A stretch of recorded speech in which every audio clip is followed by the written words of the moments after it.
All right, Damien, new day in Jets land. Thought about the press conference, the introductory press conference of Aaron Glenn, and what do you think about the hire as a whole?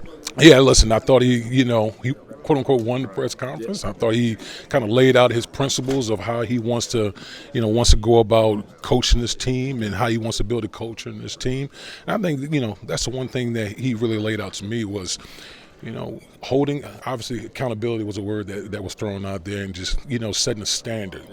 Really, that's if you want to get this organization where it needs to be, it's got to be, you got to set a standard, and then guys follow suit on that. So I thought AG did a really good job of laying that out, and now we just got to wait and see how he builds this whole thing out moving forward. Also, with the accountability, he said that kind of breeds responsibility. So when we talking about players holding themselves accountable and wanting to get to that next level of turning a program around, like how does that message get received in the locker room? Day one, he has that team meeting in front of the squad. I think it's great because all players want to be coached. All players want structure. Players, they crave that. They want that.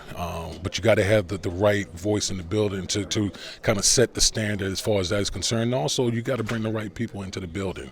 When you have the right people, guys who are professionals, guys who know how to come to work every day, who set the standard and not, I always felt like a coach's job is not to police the locker room, it's the player's job to police the locker room. And so part of that is bringing in the right people, making sure they're policing the locker room, doing what, doing what the coaches, what the standard that he set moving forward. And I think now that's got to be the next step. Obviously, you got the coach, you got a general manager. Okay, getting the staff, ultimately bringing in the type of players that you want to bring your vision to life within this building. He also mentioned that first order of business, he has been in contact with Aaron Rodgers. Does Aaron Rodgers kind of fit AG vision? Well, I mean, listen, that's obviously a conversation that Aaron and Aaron, both Aarons. Now I'm thinking about it. Both Aarons have to have a honest and frank conversation because this is not going to be an easy deal. I know AG is going to come in here and he's going to quote unquote lay down the law. Okay. And he's going to lay down the law. It's a new day, and so does Aaron Rodgers want to be a part of this new regime and the new way of going about doing things? And so if that happens, great. If not, then you got to pivot and do what's best for the organization. Man, thanks for your time. And you can use the Aaron and Aaron thing on Get Up. You can use it on ESPN. Right. You can have that. No 20% on that one. I would happily take that. All right, Wayne. You guys were sitting in the front row. You got front row seats of your former teammate being introduced as head coach. What's going through your mind the entire press conference, seeing your friend being introduced as head coach? It's weird. I'm looking at him and I'm actually taking pictures of him, like I'm a fanboy. But this is my guy. I'm so happy for him.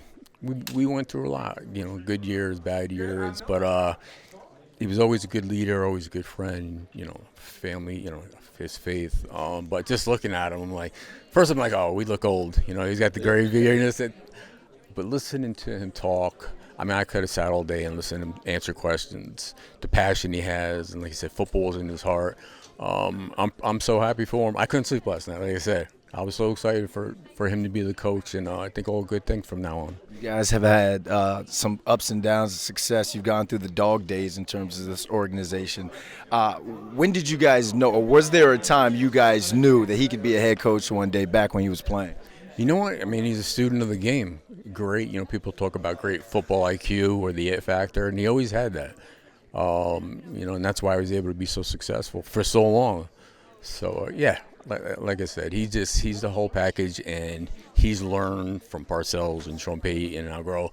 So he's got a little bit of each of them, and I think that's what's going to make him a great, players coach. And like I said, he's not going to let stuff slide and hold people accountable, and that's what you need because I don't think it's been like that for a couple of years. And I think that's why he's been around so many turnarounds when it comes to professional football and being with different organizations. What would you say would be his first order of business now that the introductory press conference is over? I don't know, man. They got their hands full. A lot of decisions to make. But he's smart. Obviously, the biggest thing people want to talk about is Aaron Rodgers, and he addressed that. Obviously, people want answers now. But let's be happy that Aaron Glenn is the new coach of the New York Jets because it's about to get good. get to the playoffs, man, and then we'll go from there. If he calls you to join the staff, would you pick that call? Ask him. Oh yeah. I said, let me talk to you afterward. Dude, I'm not lying, man. Really? Nah, whatever. Dude, listen. I didn't really know, Mangini or Rex or Sala or Gase on the level that I know Aaron. Like, it's just different that I have the past with that, and kind of like a brotherhood. It's just not that I didn't want to be a part of it before, but it's just going to be exciting. There's a buzz in here. Everybody's smiling. I want to be a part of it any way I could help, and putting the Jets back to the level where we expect them to be. It means more when it's your brother out there, right? Listen, I'm looking at him, and we're taking pictures. Me and the vets that played with him, and she was like, "Oh, coach, come," and I'm like, "He's talking to Aaron." I'm like, "Wait," she called him coach. I'm like, "I this is Aaron, man." So it's just wild to me. But yeah, man, like I said, it's families, everybody's here. You're walking a lot of smiles, man. This is a good day for New York Jets football. Fans gonna love to hear that. Thanks, Wayne. Yeah.